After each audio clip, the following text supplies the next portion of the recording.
My mother-in-law and sister-in-law offered to host my baby shower, but I arrived early and discovered a cruel secret that changed everything. I'm 27, female, 7 months pregnant, and my mother-in-law Donna, 55, female, and sister-in-law Erica, 30, female, recently hosted a baby shower for me about a week ago. However, they don't like me for a couple of reasons. My husband Thomas, 30, male, married me about a year ago, and I quit my job after that because I wanted to be a stay-at-home wife. It wasn't that I didn't want to work. I'd just been working for a really long time and needed a break.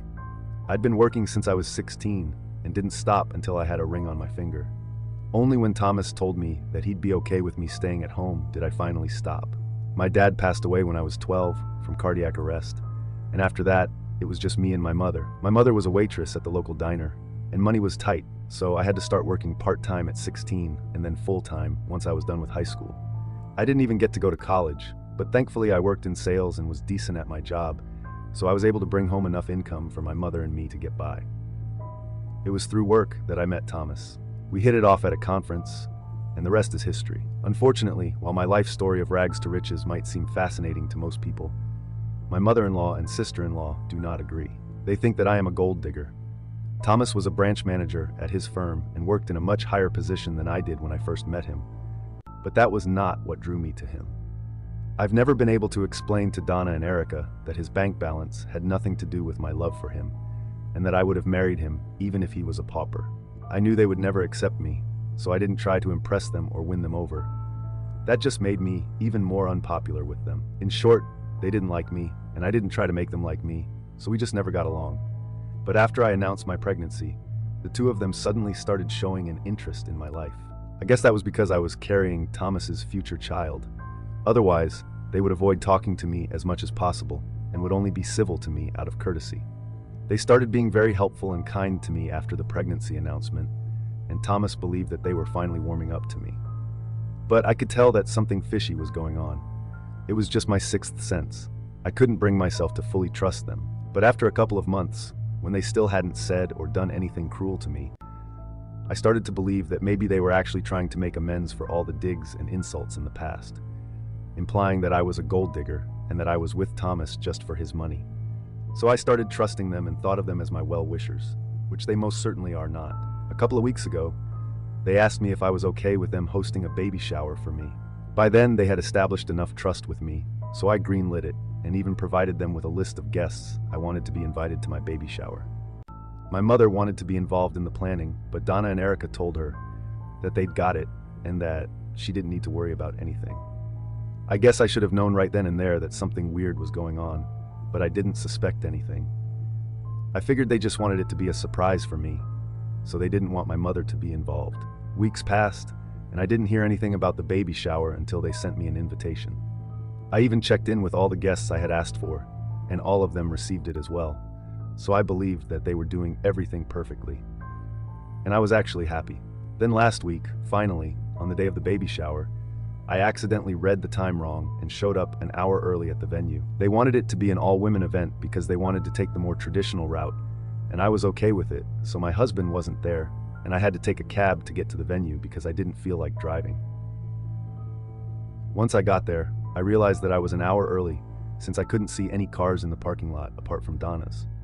So I decided to give them a surprise and made sure that I headed towards the doors very quietly so they wouldn't hear me coming. Then I peeked in to check out what they were up to. I saw them casting a video on a screen that they'd set up, and it was just the two of them having a go at me in the video, saying the most horrible things about me and then laughing.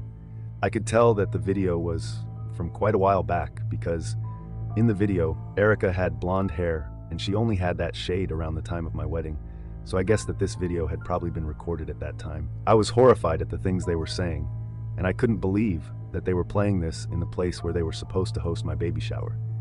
One of the things Erica said was that she knew, for a fact, that I'd probably get pregnant within the first year of my marriage, so that I could really tie her brother down and he'd never be able to escape. Even if he tried to, I would always have the child support and alimony to look forward to.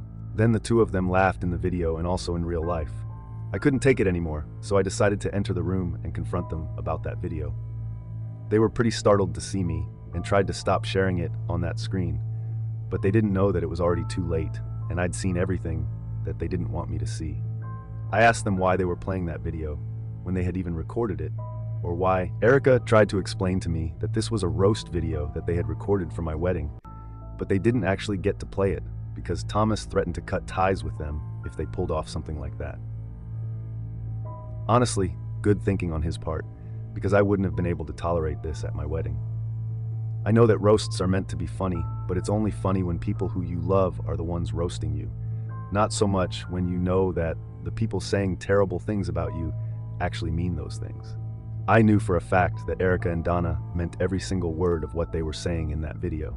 They tried to tell me that they had included the pregnancy joke so they could play it at the baby shower and pass it off as a joke, since now Thomas couldn't have a say in this. Then they told me that the intention of the video was to show that this is what they used to think of me back then when I first married Thomas, but now I was really a part of the family and they had accepted me. Apparently, they even had a big speech planned after that video where they were going to tell me how much they loved me and what I meant to them. They said that the intention of playing this video was to show how far we had come as a family, but I didn't buy it and stormed out of the place. I called Thomas and demanded that he pick me up and take me back home. I explained everything to him on the phone, and since he already knew what video I was talking about, he got everything instantly, and I didn't have to waste much time after I was done with the phone call. Donna and Erica came running out of the venue after me to convince me to stay. They kept asking me to forgive them. They claimed that they didn't consider how I would feel watching this video. They were only thinking about how heartfelt it would seem, but now they realized that this was a stupid idea. They kept telling me that they didn't mean to hurt me, but that meant nothing to me because I had trusted them with my baby shower, and they had completely shattered all the trust I had put in them by planning to play that video. I told them to back off, but they didn't listen and kept trying to get me to stay. Finally, I just snapped and told them that I wasn't interested in whatever they had planned for me, because now I knew what they really thought of me. I didn't believe them even for a second when they said that they were going to make a speech about how much they loved me afterward. I also yelled at them that I wasn't just a baby carrier, I was my own person.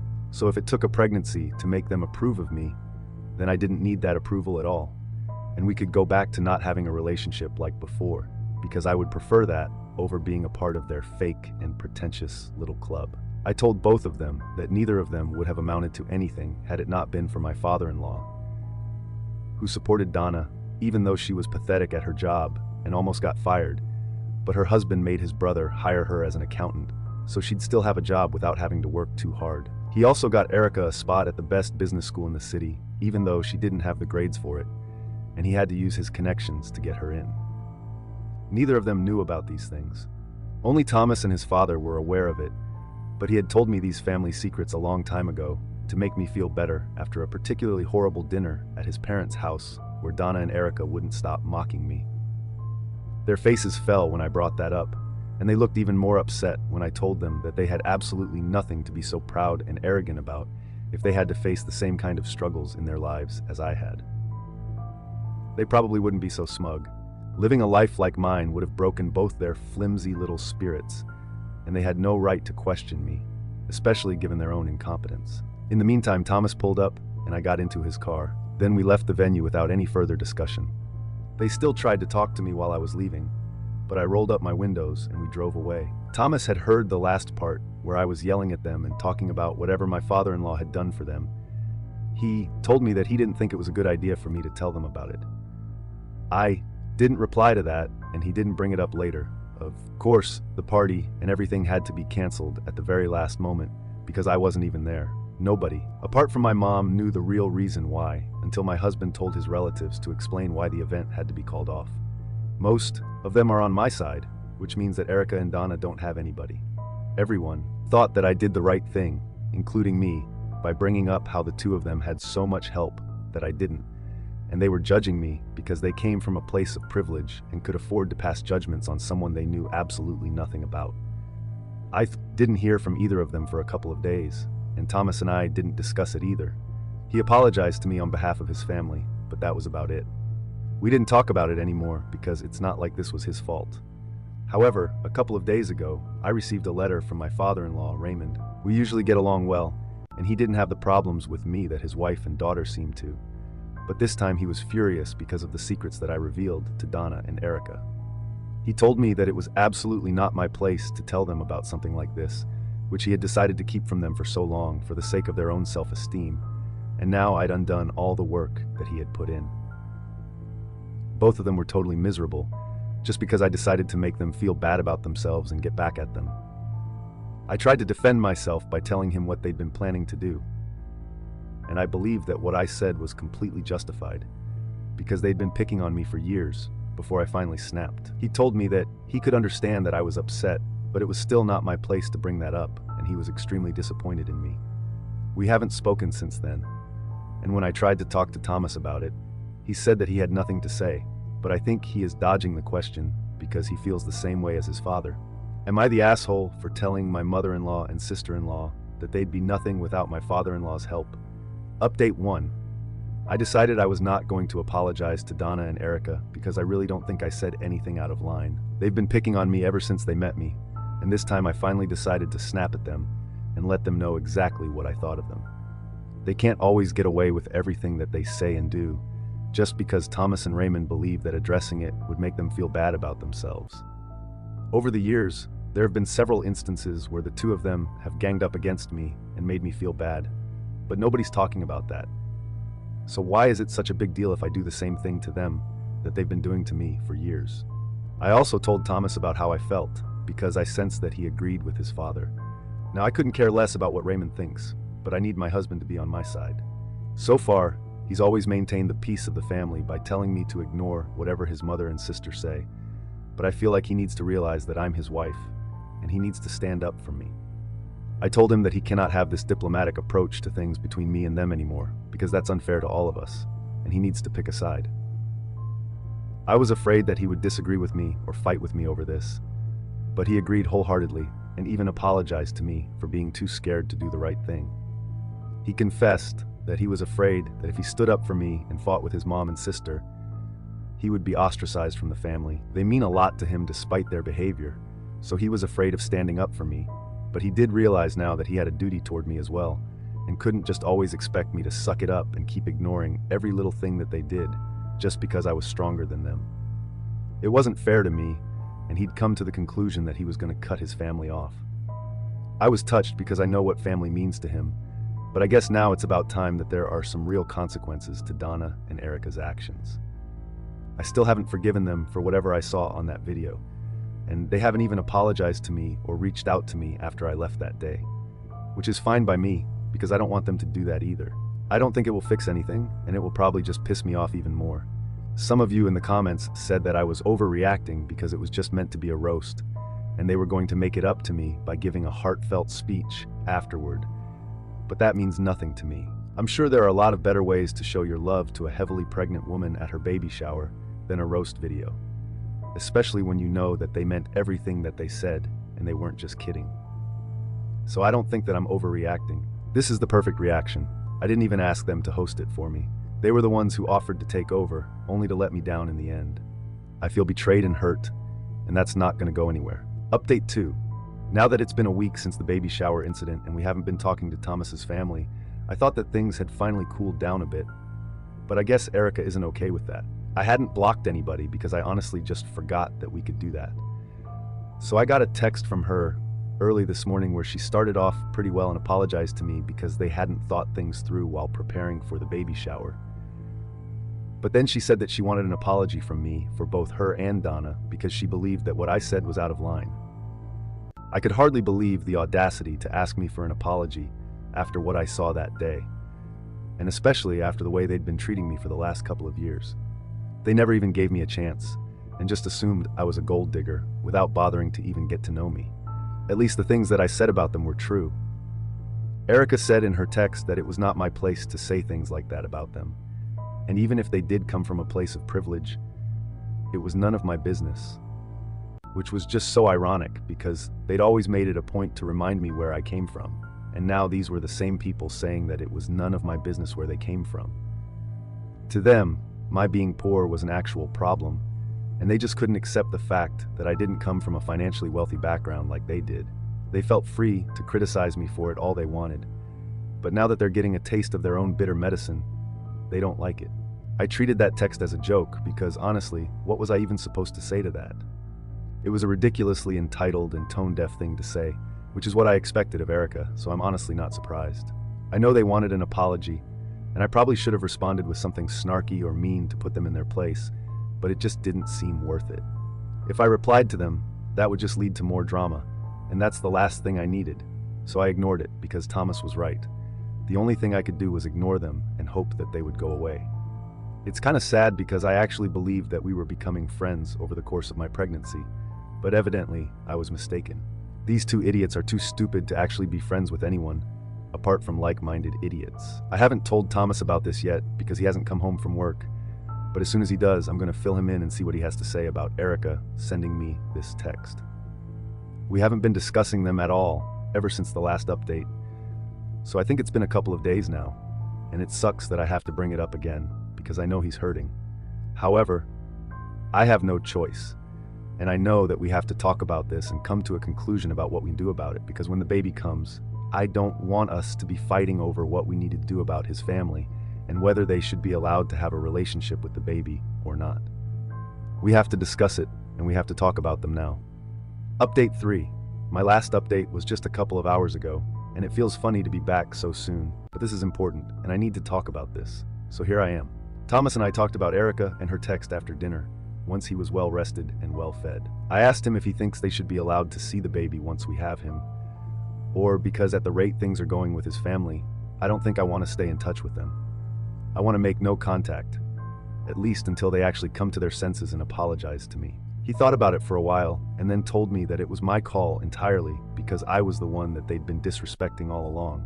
So now it was up to me if I wanted them around and the baby or not.